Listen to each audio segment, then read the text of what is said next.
नमस्कार दोस्तों, मैं एल के शर्मा टूटन जी के यूट्यूब चैनल पर आपका हार्दिक स्वागत करता हूं, अभिनंदन करता हूं। दोस्तों, हम संविधान के विषय में अध्ययन कर रहे थे, जिसमें हमने संविधान निर्माण की कहानी, संविधान सभा के विषय में और प्रस्तावना के विषय में अध्ययन किया। आज हम अनुसूचियों के विषय में अध्ययन करेंगे कि भारत के संविधान के अंतर्गत मूल में अनुसूचियां कितनी थीं, वर्तमान में कितनी है, और ये जो वर्तमान में जो नई अनुसूचियां जोड़ी गई हैं, इनके अंतर्गत क्या क्या प्रावधान जोड़े गए और इन अनुसूचियों को कब कब जोड़ा गया। प्रत्येक अनुसूची का क्रमबद्ध अध्ययन करेंगे। सबसे पहले हम अनुसूची पढ़ते हैं, पहली अनुसूची। पहली अनुसूची दोस्तों, पहली अनुसूची संघ और उसके राज्य क्षेत्र से संबंधित है। संघ और उसका राज्य क्षेत्र, संघ और उसका राज्य क्षेत्र से संबंधित है पहली अनुसूची। दोस्तों, संघ और उसका राज्य क्षेत्र, यदि संविधान का भाग 1 पढ़ते हैं तो संविधान का भाग 1 भी संघ और उसके राज्य क्षेत्र से संबंधित है। उसके अंतर्गत स्पष्ट रूप से बताया गया है, पहला भाग आर्टिकल नंबर 1 से लेकर के 4 तक चलता है, जिसके अंतर्गत संघ और उसका राज्य क्षेत्र बताया गया है कि संघ क्या होगा और राज्य क्षेत्र क्या होगा। भारत को संघ कहा है, अर्थात उसके अंतर्गत संविधान के पहले भाग के अंतर्गत संघ के नाम का भी उल्लेख मिलता है कि संघ का नाम भारत या इंडिया होगा। ऐसे ही पहली अनुसूची के अंतर्गत संघ और उसका राज्य क्षेत्र आता है, जो कि भारत को संघ कहा गया है और बाकी अन्य छोटे छोटे जो प्रांत है उनको राज्य इकाई का दर्जा दिया गया है। आजादी से पूर्व भारत को ब्रिटिश भारत के नाम से जाना जाता था। उस समय प्रशासनिक दृष्टि से भारत को अलग अलग तरीके से डिवाइड किया गया था, जैसे 11 पूर्ण प्रांत, 4 चीफ कमिश्नरी क्षेत्र और अन्य देशी रियासतों में बांटा गया था। 4 चीफ कमिश्नरी जो क्षेत्र आते हैं वो दिल्ली, अजमेर या मेरवाड़ा, बलूचिस्तान और कुर्ग। कुर्ग वर्तमान कर्नाटक में पड़ता है और बलूचिस्तान वर्तमान पाकिस्तान में पड़ता है। दोस्तों, पहली अनुसूची के अंतर्गत संघ और उसका राज्य क्षेत्र आता है। अनुसूची आती है दूसरी अनुसूची। दूसरी अनुसूची दूसरी अनुसूची महत्वपूर्ण है। इसके अंतर्गत संवैधानिक पदाधिकारियों का, संवैधानिक पदाधिकारी, संवैधानिक पदाधिकारियों की वेतन प्रक्रिया है। संवैधानिक पदाधिकारियों की वेतन प्रक्रिया का उल्लेख किया गया है। जितने भी संवैधानिक पदाधिकारी हैं, इनको कितना वेतन मिलता है, कहां से वेतन मिलता है, कैसे मिलता है, वेतन मिलता है, पेंशन मिलती है, उन सारे विषयों का अध्ययन करने के लिए, जानकारी प्राप्त करने के लिए हमें दूसरी अनुसूची का अध्ययन करना होगा। राष्ट्रपति को कितना मिलता है, राज्यपाल को कितना मिलता है, सीएजी को कितना मिलता है, सर्वोच्च न्यायालय न्यायाधीश को, अन्य न्यायाधीशों को कितना मिलता है, लोकसभा अध्यक्ष को कितना मिलता है, उपाध्यक्ष को कितना मिलता है, ये सारे विषयों की जो जानकारी मिलेगी ये दूसरी अनुसूची के अंतर्गत मिलती है। यह अनुसूची संवैधानिक पदाधिकारियों के वेतन प्रक्रिया का उल्लेख करती है। बात करें तीसरी अनुसूची की। तीसरी अनुसूची तीसरी अनुसूची के अंतर्गत शपथ प्रक्रिया का उल्लेख किया गया है। शपथ प्रक्रिया, जितने भी संवैधानिक पदाधिकारी हैं, इन संवैधानिक पदाधिकारियों की शपथ प्रक्रिया का उल्लेख तीसरी अनुसूची के अंतर्गत मिलता है कि किस व्यक्ति को कौन शपथ दिलाएगा, क्या शपथ दिलाएगा। दोस्तों, सबसे महत्वपूर्ण बात आती है कि तीसरी अनुसूची के अंतर्गत भारत के सबसे महत्वपूर्ण व्यक्ति, जैसे राष्ट्रपति का पद, राष्ट्रपति, उपराष्ट्रपति और राज्यपाल, उपराष्ट्रपति और राज्यपाल, इन तीनों के लिए तीसरी अनुसूची के तहत शपथ नहीं दिलाई जाती। राज्यपाल को शपथ दिलाई जाती है आर्टिकल नंबर 60 के तहत, उपराष्ट्रपति को अनुच्छेद 69 के तहत और राज्यपाल को अनुच्छेद 159 के तहत शपथ दिलाई जाती है। स्पष्ट रूप से कहा गया है कि राष्ट्रपति को सर्वोच्च न्यायालय का मुख्य न्यायाधीश शपथ दिलाएगा, उपराष्ट्रपति राष्ट्रपति के समक्ष शपथ लेगा और राज्यपाल उच्च न्यायालय के संबंधित राज्य के उच्च न्यायालय के द्वारा, उच्च न्यायालय के न्यायाधीश के द्वारा, मुख्य न्यायाधीश के द्वारा इसे क्या दिलाई जाएगी, शपथ दिलाई जाएगी। ये तीनों व्यक्तियों को तीसरी अनुसूची के तहत शपथ नहीं दिलाई जाती। राज्यपाल की नियुक्ति तो राष्ट्रपति करता है, लेकिन इसे शपथ दिलाता है सर्वोच्च न्यायालय का चीफ जस्टिस, मुख्य न्यायाधीश दिलाता है। आगे बात करें चौथी अनुसूची। चौथी अनुसूची, चौथी अनुसूची के अंतर्गत राज्यसभा में सीटों के आवंटन की प्रक्रिया है। सीटों का आवंटन, दोस्तों राज्यसभा के अंतर्गत सीटों के आवंटन की जो प्रक्रिया मिलती है, कितनी सीटें किस राज्य से आती हैं, उसका अध्ययन करने के लिए हमें चौथी अनुसूची को पढ़ना होगा कि किस राज्य से कितनी सीटें आती हैं। सर्वाधिक की अगर बात करें, सर्वाधिक कौन से क्षेत्र से आती हैं, सबसे कम कौन से क्षेत्र से आती हैं और राजस्थान से कितनी जाती हैं, इनका विषयवार अध्ययन करते हैं। सबसे पहले सर्वाधिक सीटों की बात करें अपन, चौथी अनुसूची के अंतर्गत राज्यसभा में सर्वाधिक सीटें आती हैं आपके उत्तर प्रदेश से। उत्तर प्रदेश से आती हैं आपके 31 सीटें राज्यसभा के अंतर्गत जाती हैं, यानी कि 31 सदस्य राज्यसभा के अंतर्गत उत्तर प्रदेश से जाते हैं। इसका रीजन ये है कि उत्तर प्रदेश की पॉपुलेशन भारत के सभी राज्यों से ज्यादा है, इसीलिए सर्वाधिक सीटें भी कहां से जाती हैं, उत्तर प्रदेश से जाती है। सीटों का आकलन पॉपुलेशन के आधार पर किया जाता है, जहां ज्यादा पॉपुलेशन है वहां से ज्यादा सीटें जाएंगी और जहां कम है वहां से कम जाएंगी। राजस्थान की अगर बात करें तो राजस्थान से 10 सीटें राज्यसभा के अंतर्गत जाती हैं, यानी कि राज्यसभा, राजस्थान से राज्यसभा में 10 सदस्य जाते हैं। आगे बात करें सबसे कम की, तो सबसे कम भारत के 8 राज्यों से एक सदस्य जाता है। एक सदस्य भारत के लगभग 8 राज्यों से जाता है और उन राज्यों का नाम है जैसे गोवा, सिक्किम, अरुणाचल प्रदेश इत्यादि। इन राज्यों से एक सदस्य राज्यसभा के अंतर्गत जाता है। आगे बात करें सबसे महत्वपूर्ण आते हैं अपने केंद्र शासित प्रदेश। केंद्र शासित प्रदेशों में सबसे महत्वपूर्ण दिल्ली, दूसरा आता है पांडिचेरी और तीसरा आता है आपका जम्मू और कश्मीर। दोस्तों जम्मू कश्मीर 2019 से पहले भारत का राज्य था, वर्तमान में इसे 2019 अधिनियम के तहत पुनर्गठन करके इसे केंद्र शासित प्रदेश घोषित कर दिया गया और वर्तमान में यहां से राज्यसभा के अंतर्गत 4 सदस्य जाते हैं, पांडिचेरी से 1 जाता है और दिल्ली से 3 सदस्य राज्यसभा के अंतर्गत जाते हैं। बात करें कि बाकी अन्य केंद्र शासित प्रदेशों से राज्यसभा के अंतर्गत सदस्य क्यों नहीं जाते, उसके पीछे रीजन ये है कि इन राज्यों के अंतर्गत विधानसभा का गठन किया गया है। इन तीनों केंद्र शासित प्रदेशों के अंतर्गत विधानसभा है, बाकी अन्य के अंतर्गत विधानसभा ना होने के कारण अन्य केंद्र शासित प्रदेशों से राज्यसभा में सदस्य नहीं आते हैं। इस बात से यह भी पता लगता है कि जहां विधानसभा होगी वहीं से राज्यसभा के अंतर्गत सदस्य जाते हैं। सिंपल सी बात है कि राज्यसभा के सदस्यों का निर्वाचन विधानसभा के सदस्यों के द्वारा किया जाता है। तो राज्यसभा के अंतर्गत सर्वाधिक सदस्य उत्तर प्रदेश से, राजस्थान से 10 सदस्य, सबसे कम 8 राज्यों से एक सदस्य जाता है। केंद्र शासित प्रदेश दिल्ली से 3, पांडिचेरी से 1 और जम्मू कश्मीर से 4 सदस्य राज्यसभा के अंतर्गत जाते हैं। आगे बात करें चौथी अनुसूची के बाद पांचवी अनुसूची। पांचवी अनुसूची क्या कहती है, देखिएगा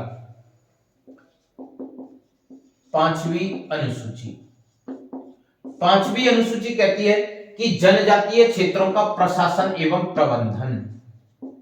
जनजातीय क्षेत्रों का प्रशासन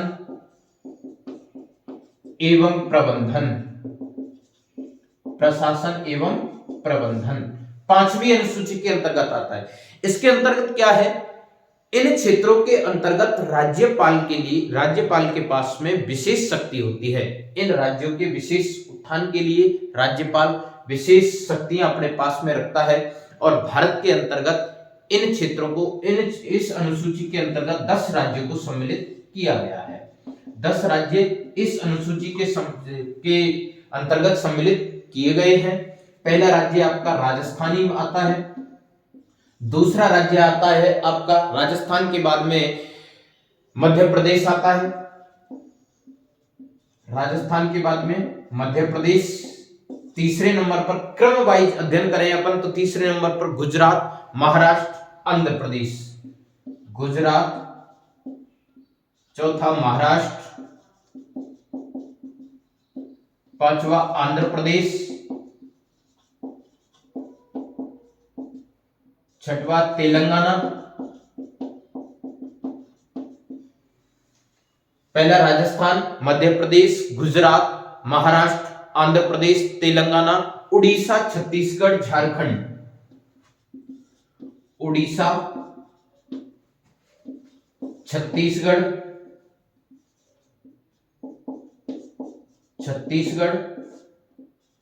झारखंड, उड़ीसा, छत्तीसगढ़, झारखंड और हिमाचल प्रदेश। हिमाचल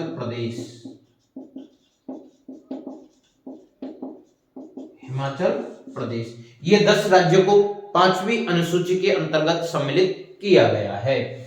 जनजातीय क्षेत्रों का प्रशासन एवं प्रबंधन 10 राज्यों का आता है 5वीं अनुसूची के अंतर्गत। पहला राज्य राजस्थान, दूसरा मध्य प्रदेश, गुजरात, महाराष्ट्र, आंध्र प्रदेश, तेलंगाना, उड़ीसा, छत्तीसगढ़, झारखंड और हिमाचल प्रदेश आता है। आगे बात करें 6वीं अनुसूची की। 6वीं अनुसूची के अंतर्गत बात करें तो उत्तर पूर्व के 4 राज्य इसके अंतर्गत सम्मिलित किए गए हैं। असम, मेघालय, त्रिपुरा और मिजोरम। असम, मेघालय, त्रिपुरा और मिजोरम इन 4 क्षेत्रों के लिए जो अनुसूचित जाति और जनजातीय क्षेत्र हैं उनके प्रशासन और प्रबंधन की व्यवस्था का उल्लेख किया गया है। बात करें 7वीं अनुसूची की। 7वीं अनुसूची के अंतर्गत सबसे महत्वपूर्ण अनुसूची है संघ और राज्य क्षेत्र। संघ और राज्य क्षेत्र में शक्तियों के विभाजन की प्रक्रिया का उल्लेख किया गया है। शक्तियों के विभाजन की प्रक्रिया का उल्लेख 7वीं अनुसूची के अंतर्गत मिलता है। इस अनुसूची के अंतर्गत संघ और राज्य में शक्तियों का डिवाइडेशन किया गया है, जैसे संघ सूची, राज्य सूची और समवर्ती सूची।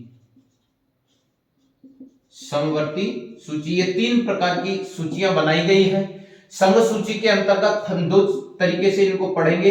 एक तो इनके अंतर्गत मूल विषय और दूसरा वर्तमान विषय। ये विषय क्या है कि संघ सूची के अंतर्गत संघ के लिए कुछ विशेष प्रावधान किए गए हैं जिन पर संघ सरकार कानून बनाती है। राज्य सूची के अंतर्गत उन विषयों पर राज्य सरकार कानून बनाती है और संघ सूची के अंतर्गत राज्य और संघ दोनों मिलकर के कानून बनाते हैं। इसके अंतर्गत संविधान के मूल में कितने विषय 97 विषय और वर्तमान में संघ सूची के अंतर्गत 100 विषय आते हैं। आगे बात करें राज्य सूची के अंतर्गत, अगर राज्य सूची के मूल की बात करें तो 66 विषय आते हैं और वर्तमान की अगर बात करें तो 61 विषय आते हैं। समवर्ती सूची के अंतर्गत 47 विषय संविधान के मूल में और वर्तमान में 52 विषय आते हैं। अब ये जो 5 विषय हैं दोस्तों मैं बता देता हूं कि एक 42वां संविधान संशोधन किया था। 42वां संविधान संशोधन 1976 के अंतर्गत किया था। तो संघ सूची से 5 विषय हटाए गए। कौन कौन से? पहला था शिक्षा, दूसरा वन्यजीव संरक्षण, बांट व मापतोल और न्याय प्रशासन। ये 5 विषय थे। पहला शिक्षा, दूसरा वन्यजीव संरक्षण या पर्यावरण संरक्षण, बांट व मापतोल और न्याय प्रशासन। इन विषयों को 42वें संविधान संशोधन के तहत राज्य सूची से हटा करके और संवर्ती सूची के अंतर्गत जोड़ दिया गया।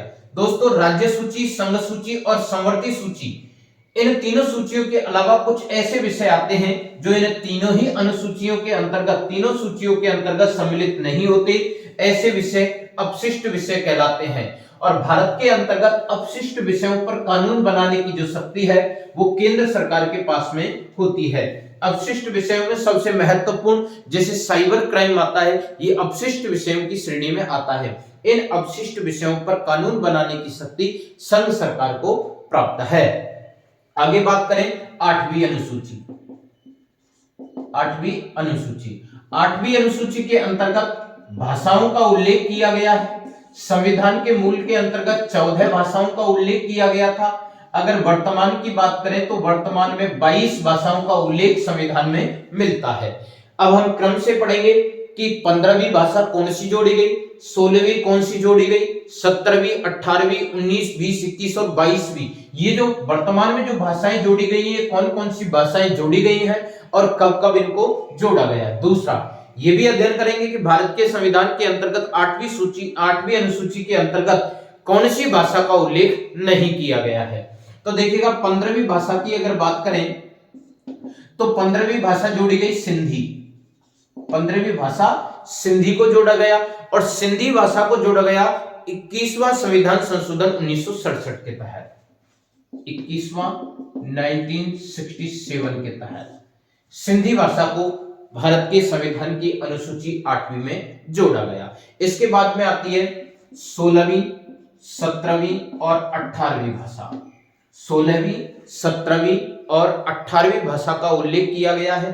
नेपाली, मणिपुरी और कोंकणी। नेपाली, मणिपुरी, नेपाली, मणिपुरी और कोंकणी। दोस्तों, कभी कभी इनका क्रम भी पूछ लिया जाता है और ये सही क्रम है। नेपाली, मणिपुरी और कोंकणी भाषा जोड़ी गई। 71वां संविधान संशोधन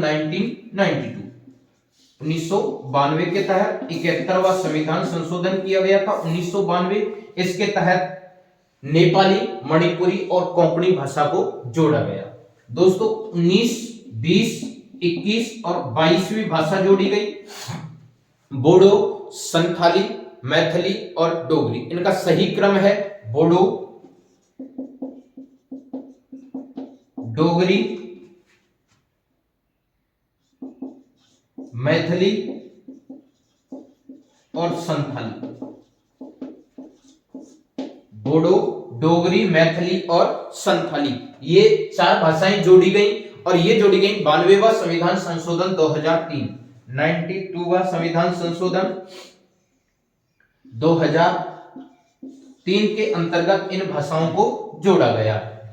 दोस्तों, 15वीं भाषा सिंधी, 21वां 1967, 16वीं, 17वीं और 18वीं नेपाली, मणिपुरी और कोंकणी भाषा जोड़ी गई। 71वां 1992, 19, 20, 21 और 22 बोडो, डोगरी, मैथिली और संथाली भाषा जोड़ी गई।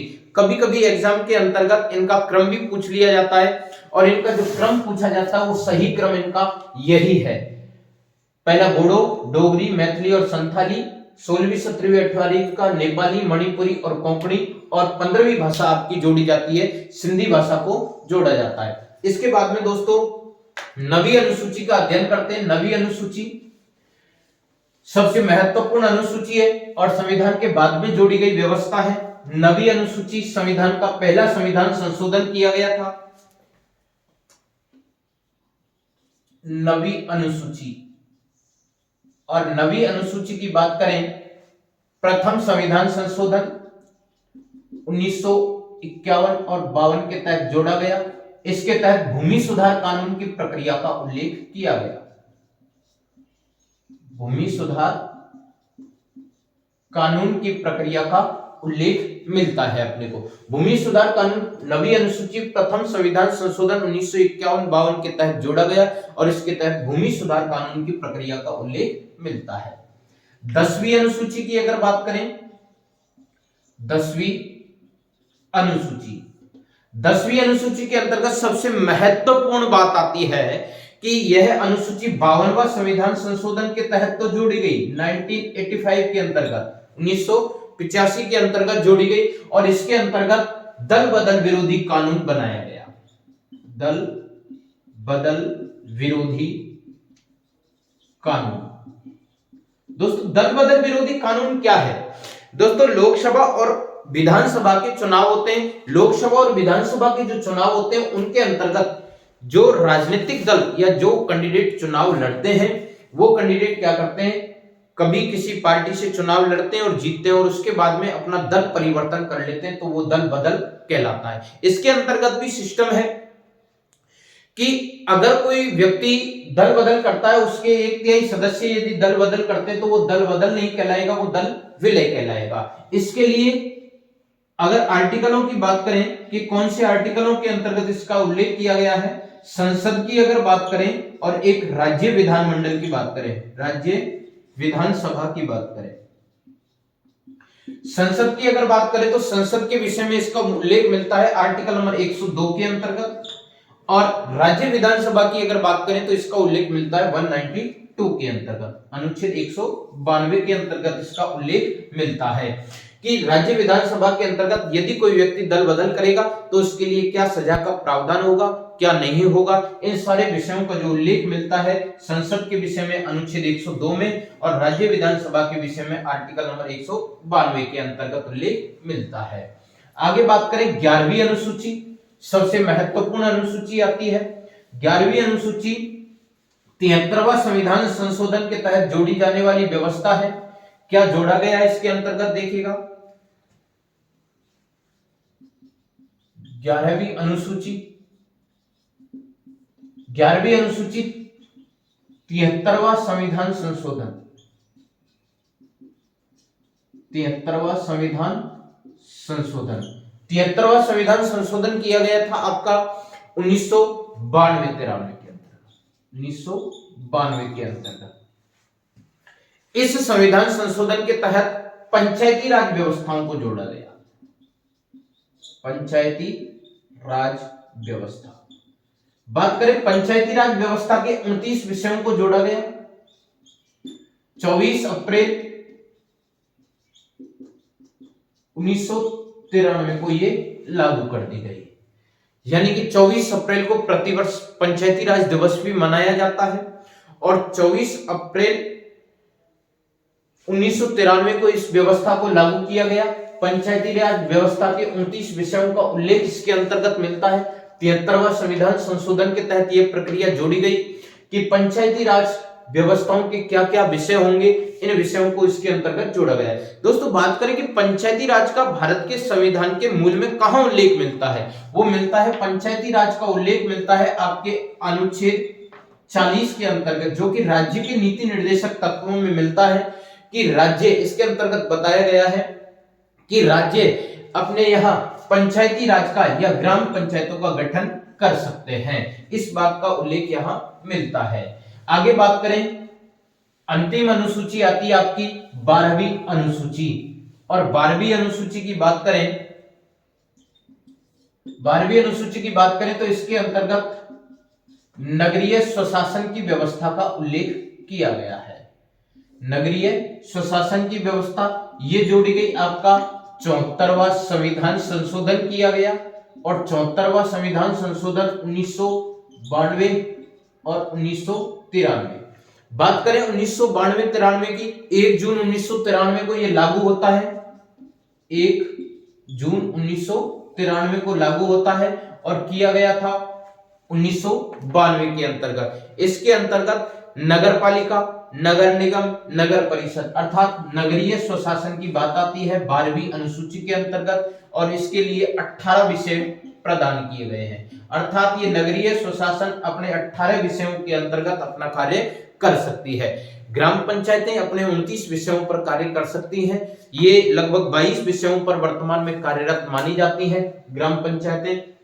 दोस्तों हमने क्रमबद्ध तरीके से अनुसूचियों को पढ़ा, एक बार पुनः क्विकली रिवीजन करते हैं। पहली अनुसूची के अंतर्गत संघ और राज्य क्षेत्र से संबंधित, दूसरी के अंतर्गत संवैधानिक पदाधिकारियों के लिए वेतन प्रक्रिया का उल्लेख, तीसरी अनुसूची के अंतर्गत शपथ प्रक्रिया का उल्लेख किया गया है। और ये जो शपथ प्रक्रिया के अंतर्गत तीसरी अनुसूची के तहत राष्ट्रपति, उपराष्ट्रपति और राज्यपाल को शपथ नहीं दिलाई जाती। चौथी अनुसूची के अंतर्गत राज्यसभा में सीटों का आवंटन मिलता है। उत्तर प्रदेश से सर्वाधिक 31 सीटें आती हैं, राजस्थान से 10 सीटें जाती हैं, केंद्र शासित प्रदेश दिल्ली से 31 सीटें, पांडिचेरी से 1 सीटें और आपका जम्मू कश्मीर से 4 सीटें जाती हैं। पांचवी अनुसूची के अंतर्गत अनुसूचित जाति और जनजातीय क्षेत्रों का प्रशासन और प्रबंधन आता है कि किस क्षेत्र के अंतर्गत, इस अनुसूची के अंतर्गत लगभग 10 राज्यों को सम्मिलित किया गया है। वो 10 राज्य है आपका राजस्थान, मध्य प्रदेश, गुजरात, महाराष्ट्र, आंध्र प्रदेश, तेलंगाना, उड़ीसा, छत्तीसगढ़, झारखंड और हिमाचल प्रदेश आता है। दोस्तों, छठवीं अनुसूची के अंतर्गत असम, मेघालय, त्रिपुरा और मिजोरम आते हैं। इनके अंतर्गत अनुसूचित जाति और जनजातीय क्षेत्रों का प्रशासन और प्रबंधन आता है। सातवीं अनुसूची के अंतर्गत संघ राज्य में शक्तियों का विभाजन आता है। संघ सूची, राज्य सूची और समवर्ती सूची आती है। आठवीं अनुसूची के अंतर्गत भाषाओं का उल्लेख किया गया है। संविधान के मूल में 14 भाषा और वर्तमान में 22 भाषाओं का उल्लेख किया गया है। अंग्रेजी का उल्लेख 8वीं अनुसूची के अंतर्गत नहीं मिलता है। अंग्रेजी भाषा का उल्लेख संविधान की जो अनुसूची है 8वीं अनुसूची, इसके अंतर्गत नहीं मिलता है। आगे बात करें 9वीं अनुसूची, प्रथम संविधान संशोधन के तहत भूमि सुधार कानून की प्रक्रिया जोड़ी गई और 9वीं अनुसूची को जोड़ा गया। 10वीं अनुसूची 52वें संविधान संशोधन के तहत जोड़ी गई और इसके अंतर्गत दल बदल विरोधी कानून बनाया गया। 11वीं अनुसूची 73वां संविधान संशोधन के तहत जोड़ी गई और इसके तहत ग्राम पंचायतों के या पंचायती राज व्यवस्था का उल्लेख किया गया। आगे बात करें 12वीं अनुसूची 74वां संविधान संशोधन 1992 के तहत जोड़ी गई और इसके तहत नगर पालिका या नगरीय स्वशासन की व्यवस्था का उल्लेख मिलता है। दोस्तों, हमने अनुसूचियों को क्रमबद्ध तरीके से अध्ययन किया। मैं उम्मीद करता हूं आपको ये क्लास अच्छी लगी होगी। अगर आपको ये क्लास अच्छी लगी तो इस वीडियो को ज्यादा से ज्यादा लाइक करें, शेयर करें और सब्सक्राइब करें। धन्यवाद।